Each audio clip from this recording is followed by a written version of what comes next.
नमस्कार साथियों, मैं हूं अशोक वर्मा। आप देख रहे हैं टीवी 20 न्यूज। देखते रहिए टीवी 20 न्यूज, बने रहिए हमारे साथ। इस खबर के प्रायोजक हैं Purvanchal machinery agencies, Burma tower, Narauli, Tanishq showroom के नीचे, आजमगढ़। प्रोप्राइटर हैं अशोक वर्मा और मोबाइल नंबर है 9415207728। तो बड़ी खबर अम्बेडकरनगर से है, जहां जिले के दौरे पर पहुंचे लोक निर्माण विभाग के मंत्री जितेंद्र प्रसाद ने कहा, योगी के नेतृत्व में नंबर 1 रहा यूपी। आपको बता दें, इन्वेस्टमेंट डेस्टिनेशन में भारत का हब बन रहा है उत्तर प्रदेश, ऐसा कहना है लोक निर्माण विभाग के मंत्री जितेंद्र प्रसाद का। इस समय सबसे ज़्यादा निवेश उत्तर प्रदेश में हो रहा है, हम नहीं बैंक के आंकड़े कह रहे हैं। वहीं सपा बसपा के ज़माने में यहाँ कोई भी आना पसंद नहीं करता था, आज देश विदेश के लोग सबसे ज़्यादा यहाँ आ रहे हैं। योगी जी ने 6 साल के कार्यकाल में सबसे ज़्यादा रोजगार और नौकरी के अवसर दिए हैं। और क्या कुछ कहा है, सुनिए। सर, उसको बिना एनओसी के तोड़ दिया गया है सर। इस पे लोक निर्माण विभाग कोई ठोस कदम उठाएगा सर? बिल्कुल, हम पता करा देंगे। अभी आपने जो व्यक्तिगत बात बताई है, अधिकारी हमारे साथ है, जो भी होगा सर, कल बिहार में यूपी के काफी बेरोजगार परीक्षा देने गए थे। ये क्या यह माना जाए उत्तर प्रदेश में रोजगार की अपेक्षा कम है यहाँ पर? जहाँ तक उत्तर प्रदेश का सवाल है, अभी कुछ दिन पहले ही आपने देखा होगा अखबार के राष्ट्रीय स्तर पे सुर्खियाँ थीं कि जो माननीय मुख्यमंत्री जी ने बीड़ा उठाया है, उत्तर प्रदेश में जो परिवर्तन दिखाई दे रहा है, इन्वेस्टमेंट डेस्टिनेशन भारत का उत्तर प्रदेश बन गया है। ये बैंक के आंकड़े कह रहे हैं, हम नहीं, कि सबसे ज़्यादा निवेश उत्तर प्रदेश की धरती पे हो रहा है। और ये 6 वर्ष का माननीय मुख्यमंत्री योगी आदित्यनाथ जी के कार्यकाल में उत्तर प्रदेश परिवर्तन हो गया है। जहाँ कोई आना नहीं चाहता था सपा बसपा के ज़माने में, आज देश और दुनिया की नज़रें यहाँ लगी हैं। निवेश, उद्योग और जो सबसे पहली प्राथमिकता है और वो है नौकरी, आमदनी, उसकी व्यवस्था ये सरकार कर रही है और उत्तर प्रदेश नंबर 1 राज्य देश का बन के उभरेगा। धन्यवाद। खबर आजमगढ़ से है, जहां आजमगढ़ के रौनापार थाना क्षेत्र के आजमगढ़ गोरखपुर मार्ग पर नहलपुरिया के पूर्व पांडे का पुरवा पुलिया के पास दुपट्टे के सहारे पेड़ पर फांसी लगी कृत्रिम की लाश की सूचना पर पहुंची रौनापार पुलिस ने शव को कब्जे में लेकर पोस्टमार्टम के लिए जिला अस्पताल भेज दिया है। मौत की सूचना पर पहुंचे परिजनों में कोहराम मचा हुआ है। परिजनों ने अज्ञात घटना का आरोप लगाया। आपको बता दें कि जानकारी के अनुसार आजमगढ़ गोरखपुर मार्ग पर नहरपुलिया के पूर्व पांडे का पुरवा की तरफ से स्थित पेड़ पर दुपट्टे के सहारे कृत्रिम की फांसी लगाकर लाश शुक्रवार की सुबह सड़क के किनारे स्थानीय लोगों ने देखी। इसके बाद मौके पर भीड़ जुट गई। सूचना पर लाटघाट चौकी इंचार्ज सौरभ कुमार सिंह पुलिस बल के साथ पहुंच गए। पुलिस ने उनकी शिनाख्त राजू उर्फ शाह आलम उम्र लगभग 45 वर्ष निवासी आदर्श नगर थाना जीयनपुर आजमगढ़ के रूप में हुई। वहीं मृतक वर्षों से लाटघाट कस्बे में किराए के मकान में रहता था। वहीं कृत्रिम बनकर लोगों से नचैया गवैया बजाकर पैसा कमाने का कार्य करता था, जिसकी फांसी लगाकर मौत की सूचना पर लाटघर बाजार उसके परिवार में कोहराम मच गया। सैकड़ों की संख्या में घटनास्थल पर भीड़ जुट गई थी। वहीं सूचना पर महुला चौकी इंचार्ज उमेश कुमार ने मौके पर पहुंचकर शव को कब्जे में लेकर पोस्टमार्टम के लिए जिला अस्पताल भेज दिया। वहीं मृतक 5 भाइयों और 2 बहनों में सबसे बड़ा है। मृतक के पास से 2 बच्चे सैफ और कैफ हैं। मृतक के दुर्घटना का समाचार मिलने पर जीयनपुर स्थित आदर्श नगर परिवार व क्षेत्र में कोहराम मच गया। खबर आजमगढ़ से है, जहां सगड़ी तहसील क्षेत्र के अजमतगढ़ खंड विकास पर लगी विकास प्रदर्शनी प्रमुख प्रतिनिधि व खंड विकास अधिकारी ने फीता काट कर किया शुभारंभ। आपको बता दें, प्रदर्शनी का निरीक्षण शासन द्वारा संचालित योजनाओं की जानकारी भी दी गई। जानकारी के अनुसार शुक्रवार की सुबह 11 बजे अजमतगढ़ खंड विकास सभागार में आज़ादी के अमृत महोत्सव पर मनरेगा के द्वारा विकास प्रदर्शनी का आयोजन किया गया था। इसका प्रमुख प्रतिनिधि मनीष मिश्रा व खंड विकास अधिकारी कविता तिवारी ने फीता काट कर शुभारंभ किया। वहीं स्वास्थ्य विभाग, कृषि विभाग, शिक्षा विभाग एवं बाल विकास व पुष्टाहार विभाग, पशुपालन विभाग, श्रम विभाग व खाद्य रसद के द्वारा लगाए गए प्रदर्शनी का निरीक्षण किया गया। वहीं प्रदर्शनी के कार्यक्रम में अधिकारी सुनील कुमार, एडीओ कृषि प्रदीप, डॉक्टर प्रदीप कुमार व खाद्य रसद विभाग के अनूप शाही, बाल विकास पुष्टाहार विभाग के उमा पांडे, एडीओ पंचायत सुभाष ने शासन द्वारा संचालित योजनाओं की जानकारी दी और प्रदर्शनी की अध्यक्षता खंड विकास अधिकारी कविता तिवारी एवं संचालन एडीओ सुभाष ने किया। वहीं इस दौरान प्रदर्शनी में आयुष्मान कार्ड व प्रधानमंत्री किसान सम्मान निधि सहित प्रदर्शनी का स्थानीय लोगों ने निरीक्षण कर लाभ भी उठाया। शिक्षा विभाग के द्वारा प्राथमिक विद्यालय मुरारपुर के सहायक अध्यापक रविंद्रनाथ मौर्य और प्रधानाध्यापक देवी शरण सिंह की लगाई गई प्रदर्शनी की सभी लोगों ने प्रशंसा की। इस दौरान केंद्र और प्रदेश सरकार द्वारा चलाई जा रही योजनाओं को अधिक से अधिक लोगों को लाभान्वित करने के लिए प्रेरित किया गया। वहीं खंड विकास अधिकारी कविता तिवारी ने प्रदर्शनी में आए सभी लोगों को उत्साहवर्धन कर आभार व्यक्त किया। वहीं प्रदर्शनी के दौरान मुख्य रूप से ग्राम प्रधान वसीम खान, इंद्रदेव यादव, अजेंद्र सिंह, अरविंद सिंह, बच्चा राय सहित दर्जनों की संख्या में समूह की दीदी भी मौजूद रहे। मीडिया से बातचीत करते हुए और क्या कुछ कहा खंड विकास अधिकारी कविता तिवारी व प्रमुख प्रतिनिधि मनीष मिश्रा ने, सुनिए। जी मैम, ये क्या था? ये विकास कार्यों की एक विकास प्रदर्शनी आज़ादी के अमृत महोत्सव के समापन समारोह के अवसर पर लगाने के निर्देश थे। इस क्रम में हम लोगों ने विकास विभाग से जितनी भी योजनाएं चलती हैं सबका यहाँ लगाकर प्रदर्शन किया, आम जनमानस को जागरूक किया कि किस तरह से योजनाओं तक वो पहुँचे, कैसे उनको इन योजनाओं से लाभान्वित किया जाए। और समस्त विभागों ने, स्वास्थ्य विभाग, शिक्षा विभाग, समाज कल्याण विभाग, पशु चिकित्सा विभाग, ग्रामीण विकास विभाग, सबने इसमें बढ़ चढ़कर हिस्सा लिया और इस कार्यक्रम को सफल बनाया है बारिश के बावजूद। और इसमें हमारे पत्रकार बंधुओं का भी बहुत महत्वपूर्ण योगदान है। हम चाहते हैं कि इसके माध्यम से ये अन्य लोगों तक पहुँच, जो यहाँ नहीं शामिल होने आए उन तक भी इस योजनाओं के बारे में जानकारी पहुँचे, इस प्रदर्शनी के बारे में उनको भी पता चले।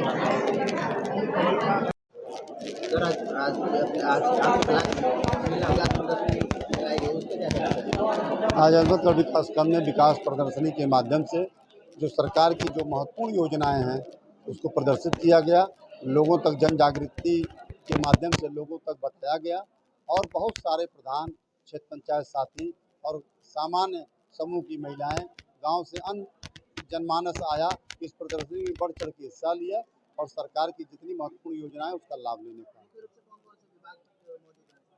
शिक्षा विभाग से लेके, स्वास्थ्य विभाग से लेके, परिवार कल्याण, समाज कल्याण, जितने भी सरकारी विभाग हैं सारे विभाग इसमें सम्मिलित रहे और सबने अपना बढ़ चढ़ के हिस्सा लिया और इसमें सब लोगों ने योगदान दिया। ये खबर आजमगढ़ से है, जहां पुरानी पेंशन बहाली के लिए लगातार संघर्षरत संगठन अटेवा ने अपने प्रांतीय नेतृत्व के निर्देश पर जिले के सांसदों के आवास पर घंटी बजाकर पुरानी पेंशन बहाली की मांग की है। अटेवा आजमगढ़ के जिला अध्यक्ष सुभाष चंद्र यादव के नेतृत्व में अटेवा के पदाधिकारियों ने लालगंज लोकसभा क्षेत्र की सांसद श्रीमती संगीता आजाद के हरबंसपुर स्थित आवास पर पुरानी पेंशन बहाली के लिए ज्ञापन सौंपा है। वहीं सांसद ने अटेवा के पदाधिकारी को संबोधित करते हुए बताया है कि हम पहले भी पुरानी पेंशन की संसद में मांग उठाते रहे हैं। पुरानी पेंशन शिक्षक, कर्मचारियों, अधिकारियों का हक है, उनका हक उन्हें जरूर मिलना चाहिए। आप सभी की मांग जायज़ है। हर पटल से लगातार इस मांग को हम उठाते रहेंगे। इसके बाद अटेवा के पदाधिकारियों द्वारा आजमगढ़ सदर के सांसद दिनेश लाल यादव निरहुआ के भंवरनाथ के पास स्थित सांसद कार्यालय पर पहुँचकर ज्ञापन दिया तथा ज्ञापन को लेते हुए सांसद कार्यालय ने प्रमुख रूप से आश्वस्त किया कि अब सबकी पुरानी पेंशन बहाली की मांग को उचित पटल पर पहुंचा दिया जाएगा।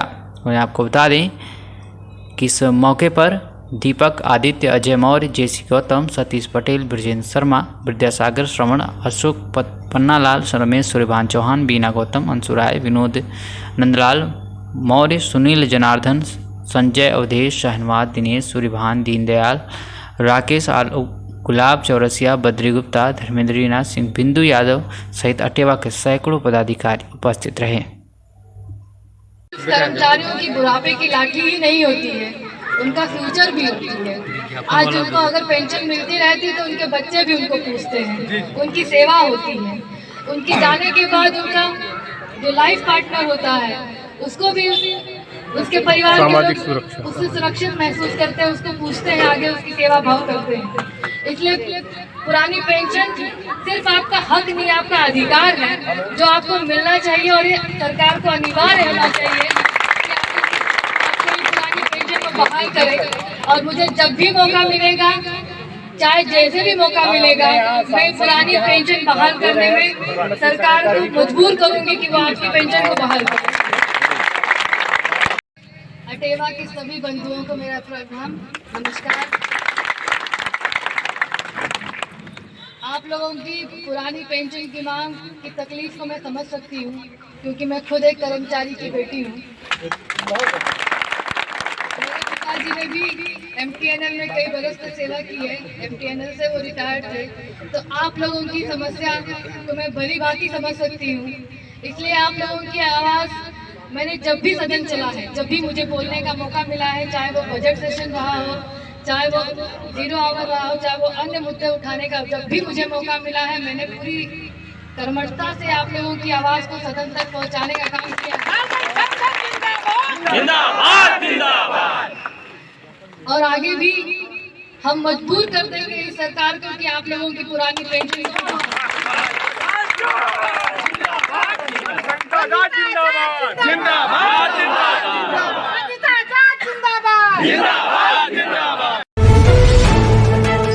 तो खबर बलिया से है, जहां पुलिस अधीक्षक बलिया एस आनंद के कुशल निर्देशन में अपराध एवं अपराधियों के विरुद्ध चलाए जा रहे अभियान के क्रम में अपर पुलिस अधीक्षक दुर्गा प्रसाद तिवारी के सफल पर्यवेक्षण व क्षेत्राधिकारी रसराम फहीम कुरैशी व एसओजी बलिया व थाना भीमपुरा पुलिस को बड़ी सफलता हाथ लगी। आपको बता दें कि स्वाट टीम प्रभारी निरीक्षक अजय यादव, मैं हमरा फोर्स थाना भीमपुरा के प्रभारी निरीक्षक शत्रुघ्न कुमार मैं फोर्स के साथ बरौली बाजार में मौजूद थे कि मुखबिर की खास सूचना प्राप्त हुई कि बरौली से चिउटापुर जाने वाली नहर पुलिया के पास चोरों का गिरोह मौजूद है जो किसी घटना को अंजाम देने की साजिश कर रहे हैं।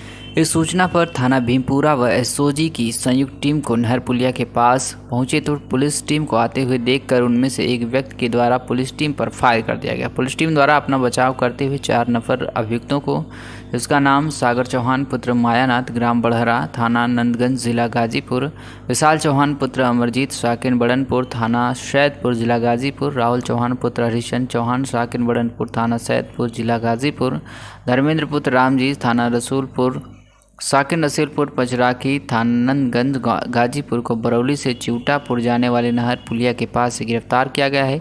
पकड़े गए अभियुक्तों की जामा तलाशी में सागर चौहान के कब्जे से एक अवैध तमंचे में 1 अदद खोखा कारतूस व 1 अदद जिंदा कारतूस बरामद हुआ है। वहीं अभियुक्त विशाल चौहान को कब्जे से 1 अदद अवैध तमंचा 315 बोर व 1 अदद जिंदा कारतूस बरामद हुआ है। वहीं थाना भीमपुरा अंतर्गत बरौली नहर पटली के पास एक ट्रक चोरी ली गई थी, जिसके संबंध में थाना स्थानीय पर मुकदमा पंजीकृत कर पुलिस अधीक्षक बलिया पुलिस टीम गठित कर घटना के शीघ्र अनावरण हेतु निर्देशित किया गया था, जिस क्रम में आज एसओजी बलिया व थाना भीमपुरा पुलिस की संयुक्त टीम को महत्वपूर्ण सफलता प्राप्त हुई। सर, एसओजी बलिया व थाना भीमपुरा पुलिस को आज किस प्रकार की सफलता प्राप्त हुई? जनपद बलिया में पुलिस अधीक्षक महोदय द्वारा अपराध एवं अपराधियों के विरुद्ध चलाए जा रहे अभियान के क्रम में क्राइम ब्रांच की स्वाट टीम और भीमपुरा की पुलिस टीम को संयुक्त रूप से आज एक बड़ी महत्वपूर्ण सफलता प्राप्त हुई है। मुखबिर के द्वारा उस टीमों को सूचना प्राप्त हुई थी कि एक चोरों का गिरोह सक्रिय है जो वर्तमान में भीमपुरा थाना क्षेत्र में घटना करने की फिराक में है।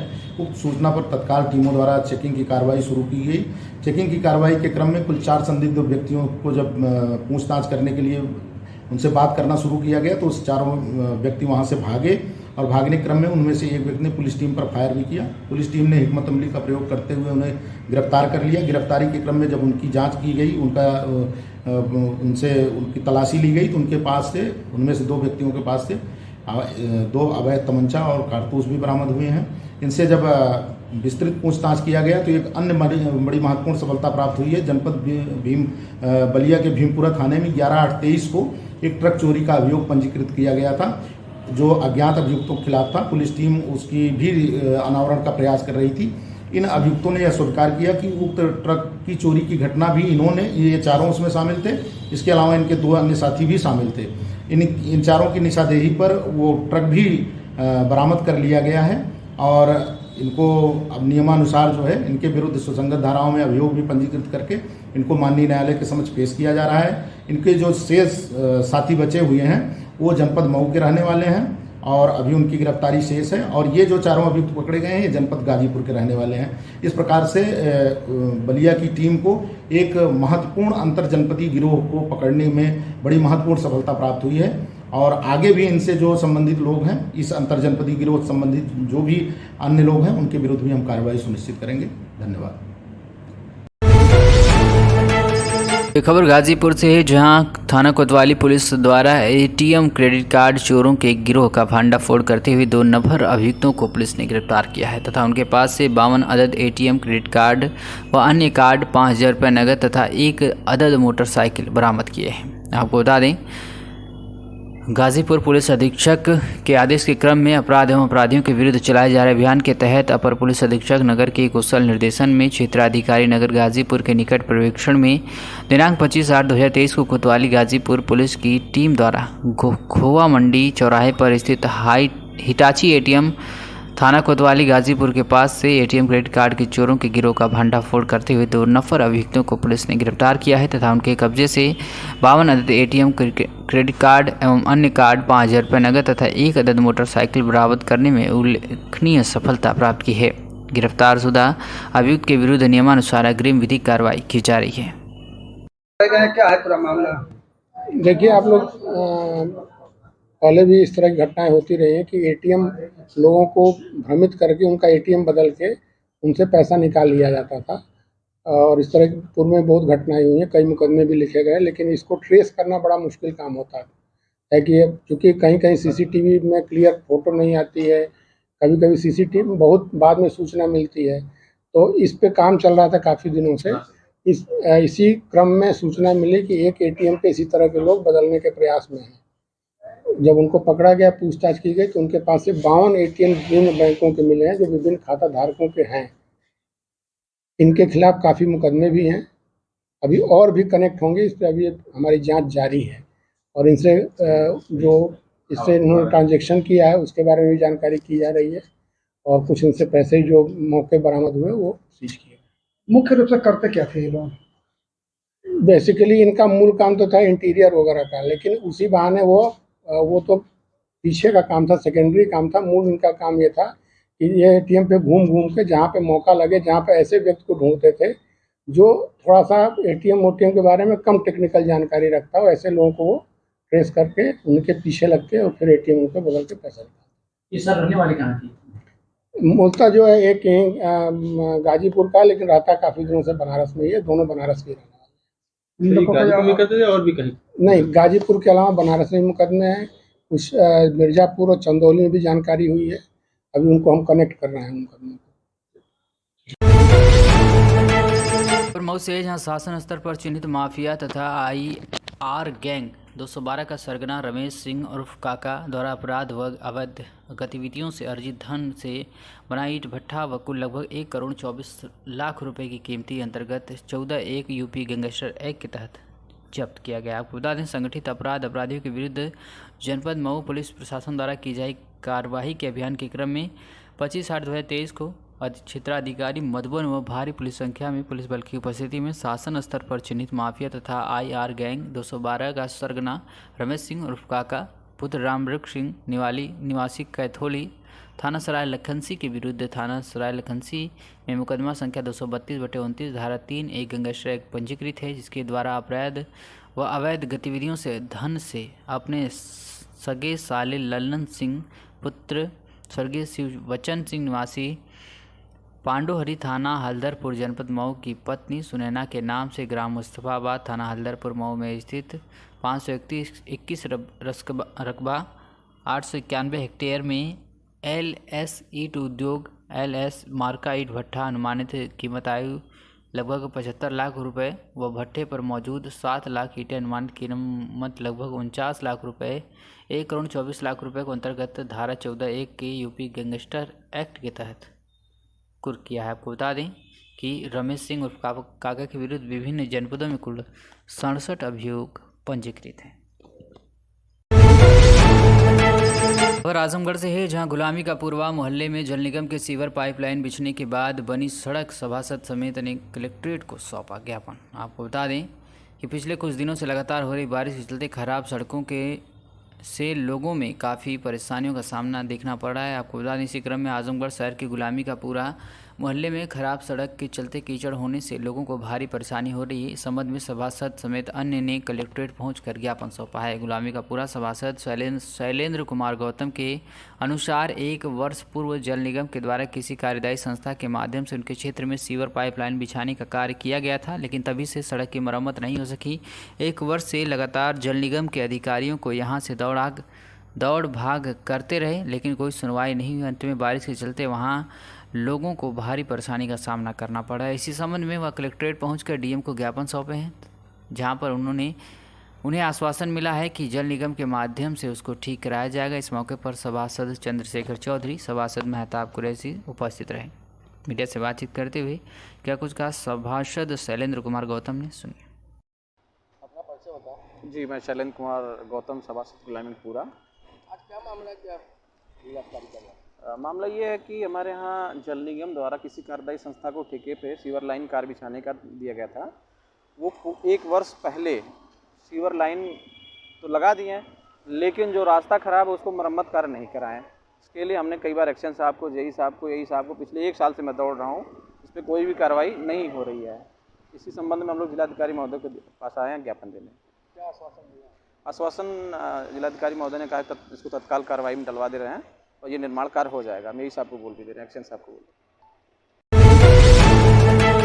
तो खबर आजमगढ़ से है, जहां भारतीय जनता पार्टी के पिछड़ा वर्ग प्रकोष्ठ के जिला महामंत्री मिथिलेश चौरसिया ने प्रतिनिधि मंडल के साथ कलेक्ट्रेट पहुंचकर डीएम से अपने साथ फ्रॉड करने वाले व्यक्ति पर कार्रवाई की गुहार लगाई है। इससे पूर्व उन्होंने आजमगढ़ कोतवाली पर पहुंचकर भी तहरीर दी है।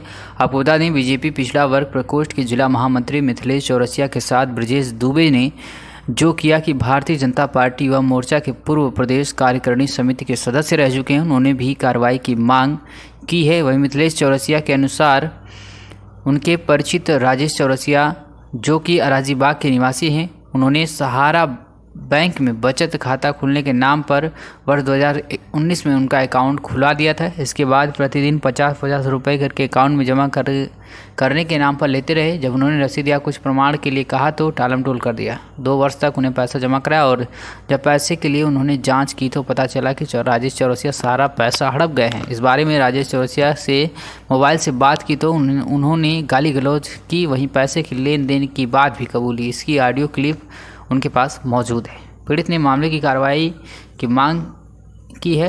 आपको बता दें क्या कुछ कहा पीड़ित ने, सुनिए। क्या नाम है?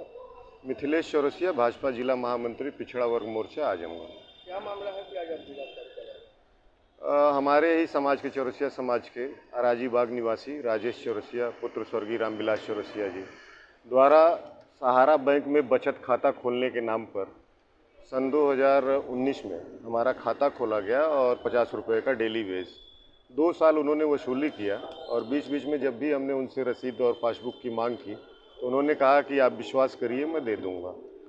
विगत दिनों मैंने कई बार उनको फ़ोन किया कि आप मेरा पैसा वापस कर दीजिए या तो पासबुक रसीद दे दीजिए, तो उन्होंने मुझे गाली फक्कड़ दिया, जिसका ऑडियो क्लिप भी है। वो पैसा वसूली की बात भी स्वीकार करते हैं और मुझे जान माल की धमकी भी दे रहे हैं ऑडियो क्लिप के माध्यम से द्वारा। हम यही चाहते हैं कि हमें न्याय मिले। हम अभी अपने प्रतिनिधि मंडल के साथ थाना कोतवाली गए थे, SHO जी को हमने प्रार्थना पत्र दिया है। उन्होंने कहा है कि मैं मुकदमा लिख करके विवेचना करके कार्रवाई करूंगा। मेरा नाम ब्रजेश कुमार दुबे है, पूर्व प्रदेश कार्यकारिणी सदस्य, भारतीय जनता पार्टी युवा मोर्चा, आजमगढ़ का निवासी हूँ। मिथिलेश चौरसिया हमारे सहपाठी और हमारे पार्टी के वरिष्ठ कार्यकर्ता हैं और इन्होंने राजेश चौरसिया जो जाफरपुर ग्राम निवासी थे, अब अराजी बाग के हो गए। कुछ वर्ष पहले हमारे साथ भी इन्होंने धांधली किया था, तो ईश्वर की कृपा से मैं उस लायक था, मैंने उनसे वसूली किया। उसी तरह से मैं यह चाहता हूं कि इनका भी जो मेहनत पसीना का परिश्रम का पैसा ठेला खुमची लगवाते हैं, अगर उन्होंने वसूली किया है तो देने की कृपा करें, अन्यथा परिणाम बहुत गंभीर होगा। तो एक खबर बलिया से है, जहां थाना मनीसर जनपद बलिया पुलिस द्वारा एक अल्टो कार गाड़ी में 46 पेटी कुल यानी कि 414 लीटर देसी अवैध शराब, जिसकी कीमत लगभग 1,11,000 रुपये बताई जा रही है, को पुलिस ने बरामद कर लिया। वहीं एक नफर सातिर शराब तस्कर अभियुक्त को गिरफ्तार भी कर लिया है। पुलिस अधीक्षक S आनंद के निर्देशन में जनपद में अवैध शराब तस्करी के विरुद्ध चलाए जा रहे अभियान के क्रम में थाना मनियर पुलिस को एक बड़ी सफलता हाथ लगी है। थाना अध्यक्ष मंतोष सिंह व उप निरीक्षक बीरबल यादव में फोर्स पुलिस टीम द्वारा मुखबिर की सूचना पर राधे सिंह के डेरे के पास से नंबर प्लेट बदलकर एक आल्टो कार गाड़ी में अवैध देसी शराब लाद कर बिहार ले जा रहे थे कि नफर अभियुक्त जितेंद्र यादव पुत्र विवेकानंद यादव निवासी ग्राम उदई छपरा थाना बैरिया जनपद बलिया को गिरफ्तार किया गया है, जबकि गाड़ी में बैठा एक अन्य व्यक्ति भागने में सफल रहा। उक्त आल्टो कार से कुल 46 पेटी लगभग 414 लीटर बंटी बबली देसी शराब बरामद हुई है तथा आल्टो कार का भौतिक निरीक्षण किया गया तो उसका नंबर प्लेट यूपी 60 H0631 अंकित है तथा चेसिस नंबर MA3EXD 81 549 1C5 तथा इंजन संख्या 31 67 734 अंक वाहन पर लगे नंबर प्लेट को चालान पर डालकर चेक किया गया तो वाहन पर लगे नंबर प्लेट चेसिस नंबर व इंजन नंबर में भिन्नता पाई गई। सर, आज थाना मनियर पुलिस को किस प्रकार की सफलता प्राप्त हुई? जनपद बलिया में पुलिस अधीक्षक महोदय द्वारा अवैध शराब की तस्करी के विरुद्ध चलाए जा रहे अभियान के क्रम में आज मनियर थाने को एक बड़ी महत्वपूर्ण सफलता प्राप्त हुई है। मनियर थाने की पुलिस टीम को सूचना प्राप्त हुई कि कुछ लोग जो है वो गाड़ी में अवैध शराब की तस्करी करने के लिए शराब लेकर के बिहार बॉर्डर की तरफ जाने वाले हैं। उक्त सूचना के क्रम में तत्काल पुलिस ने कार्रवाई शुरू की और चेकिंग के क्रम में एक अल्टो कार को जब चेक किया गया तो उसमें जो है एक व्यक्ति मिला, एक वो उस गाड़ी से निकल करके भाग गया और उसमें उस गाड़ी में अल्टो कार में कुल 46 पेटी बंटी बबली ब्रांड की देसी शराब मिली है जिसको कि बिहार तस्करी के लिए ले जाया जा रहा था। ये लगभग 414 लीटर के आसपास शराब है। बाकी अभी जो अभियुक्त पकड़ा गया उससे और भी हम लोग गहनता से पूछताछ कर रहे हैं, जिसमें उसके साथ में जो साथी था वो भागा था, उसका नाम पता चल गया है और इसमें वाहन स्वामी और जो अनुज्ञापी है उसकी क्या संलिप्तता है इस चीज़ को जांच करके आगे विवेचनात्मक कार्रवाई में हम इसमें लाएंगे। फिलहाल अभियोग पंजीकृत करके अभियुक्त को माननीय न्यायालय के समक्ष पेश कर आगे की वैधानिक कार्रवाई सुनिश्चित की जा रही है। धन्यवाद।